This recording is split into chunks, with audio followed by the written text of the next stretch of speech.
Hey there. So, let's do a little math together. If you had invested just $1,000 in Tesla stock back in 2010, or the year it went public, you would have around $300,000 today. $300,000 from 1,000. But here's where it gets wild. Elon Musk didn't invest $1,000. He invested $70 million of his own money into Tesla in its early days, and today, his stake in the company is worth somewhere around $300 billion. Now, at first, that sounds impossible. How does money just multiply like that? How does a car company create that much wealth? And more importantly, what part of this story do most people completely misunderstand? Because the strange part is this isn't really a story about cars. It's a story about ownership. And once you see the math behind it, you'll understand why some people build wealth while others stay stuck working for it forever. Instead of giving you a fish, I will give you the fishing rod so you catch fish whenever you want. Section 1. What Tesla stock actually is first. Let's make sure we all understand what we're even talking about when we say Tesla stock. Because most people hear the word stock and imagine numbers moving on a screen, but that's not actually what you're buying. When Tesla needed money to grow, to build factories, hire engineers, develop cars, it couldn't just print money. So it did what most big companies do. It went public. That means it split the entire company into millions of tiny pieces called shares and sold those pieces to the public in exchange for cash. This is called an IPO, an initial public offering. And what happened on Tesla's IPO day quietly changed some people's lives forever. Tesla's IPO happened on June 29, 2010. On that day, one share of Tesla cost $17. Now, here's the important part. When you buy a share, you own a tiny piece of that company. Not the parking lot, not a car, but a real legal slice of the business. And this is where the math starts getting dangerous. Because if the business grows and becomes more valuable, your slice becomes more valuable too. So when Tesla was worth $2 billion in 2010, and you owned one share at $17, you owned one tiny fraction of a $2 billion company. Fast forward to today, Tesla is worth hundreds of billions. That same fraction is now worth a lot more. That's it. That's the whole trick. But here's the real question. If the idea is that simple, why didn't everybody who saw Tesla in 2010 become rich? And how did a stock go from $17 a share to over $200 a share without most people realizing what was happening until it was too late? Section 2. The $1,000 math everyone should see. Let's walk through the exact numbers, because this is where people start seeing how powerful this really is. June 2010. Tesla IPO. One share costs $17. You have $1,000 to invest, so you buy 58 shares. Not a genius move. Not insider information. Just 58 pieces of a car company most people thought was going to fail. And for a while, it looked like they were right. In 2012, Tesla shares dropped below $30.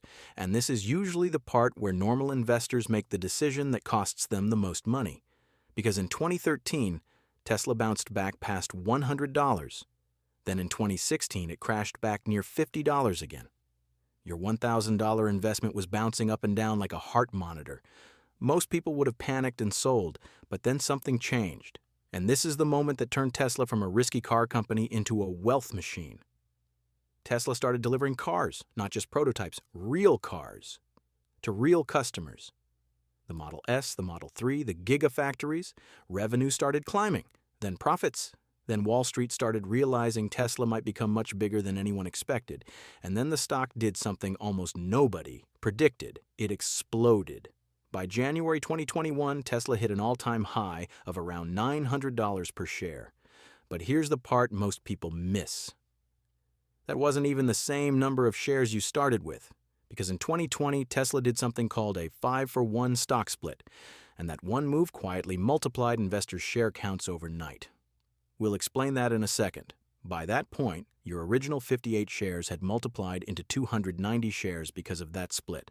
At $900 each, that's $261,000 from $1,000 in 11 years. Now, here's where people get confused. How can your shares multiply if you didn't buy more? This is where stock splits come in. Imagine you have one pizza cut into 4 slices. A stock split just cuts those same 4 slices into 8 smaller ones. You have more pieces, but the total pizza is the same size. But psychologically, it changes everything, because suddenly regular people can afford shares again without needing hundreds of dollars up front. Tesla didn't become more valuable because of the split, but the stock became easier to buy, and that matters more than most people realize. And today, with the stock sitting well above $200 post-split, that original $1,000 investment is still sitting comfortably around $300,000 or more, depending on the day. Section 3. Why Elon's numbers are so different.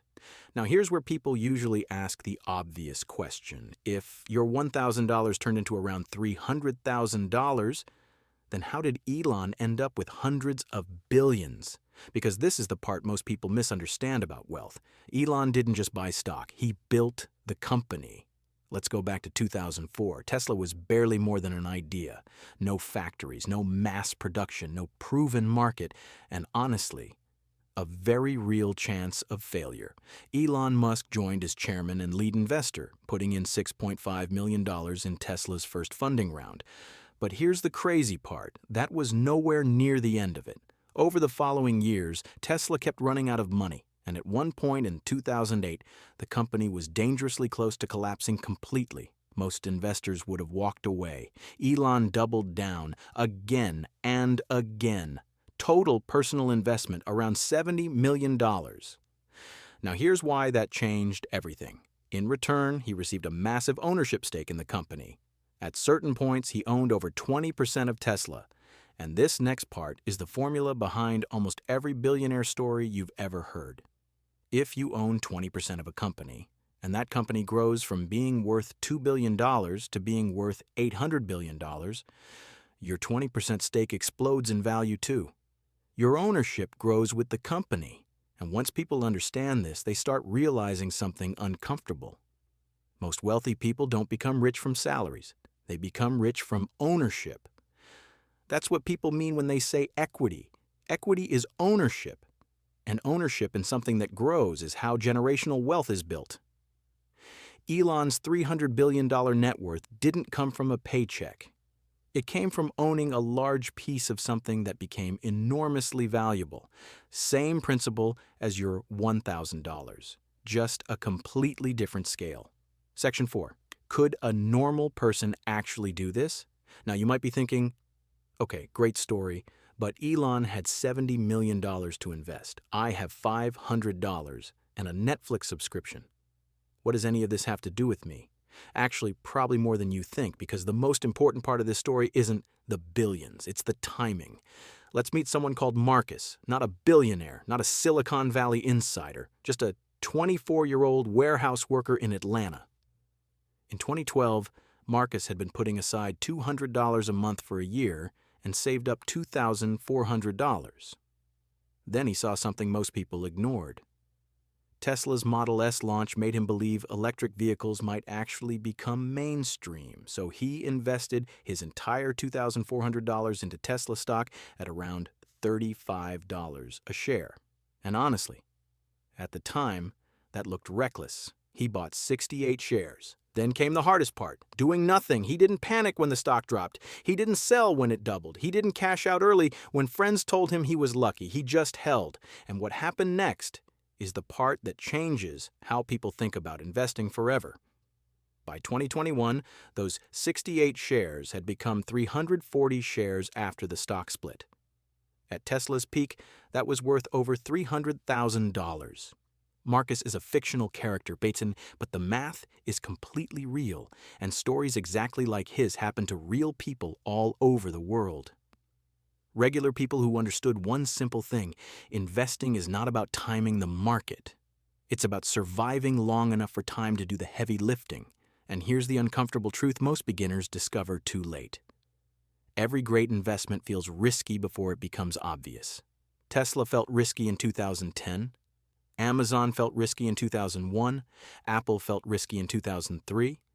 Before massive success looks inevitable, it usually looks uncertain. Section 5. The lesson behind the math. So what do we actually take away from all of this? First, stock wealth is built through ownership, patience, and belief in real growth, not through hype, not through random tips, and definitely not through panic selling. Every time the market turns red. But here's the part people struggle with the most. The math itself is actually simple. The emotions are what's difficult, because whether you're Elon Musk with $70 million or a 22-year-old with $500, the underlying principle is identical. You buy a piece of something you believe will grow. You hold it. Then you let time do something most people underestimate. Multiply quietly, and sometimes violently. Third, the hardest part isn't finding the right stock. It's doing nothing when everything in you is screaming to do something. And Tesla is the perfect example of that. In 2020, Tesla dropped around 60% before it later shot up more than 700%. Most people remember the rise. Very few people could emotionally survive the fall that came before it. The people who sold in fear locked in losses. The people who held or bought more changed their lives.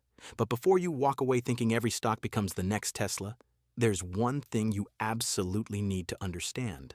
Tesla is one of the most extreme success stories in stock market history. For every Tesla, there are dozens of companies that went public with the same excitement and quietly disappeared. And that's the hidden reason diversification matters so much. Spreading your money across many companies or using index funds protects you from being completely wrong while still allowing you to benefit if the market grows over time. But here's what matters most. None of the math we walked through today requires genius. None of it requires billionaire-level money. What it really requires is understanding ownership early, before everybody else finally realizes what something is worth. So, in conclusion, Elon Musk didn't turn $1,000 into $300 billion through luck. He owned a large stake in a company that grew beyond what almost anyone imagined, and the same math, scaled down to normal life, turned ordinary people's ordinary savings into extraordinary outcomes. The tool is the same. The principle is the same. But the people who benefit from it usually understand one thing earlier than everyone else. Small ownership in the right thing, held long enough, can completely change your financial future. The only question is whether you'll use it. If you want me to make other videos explaining these topics, please like and subscribe. Thanks for watching.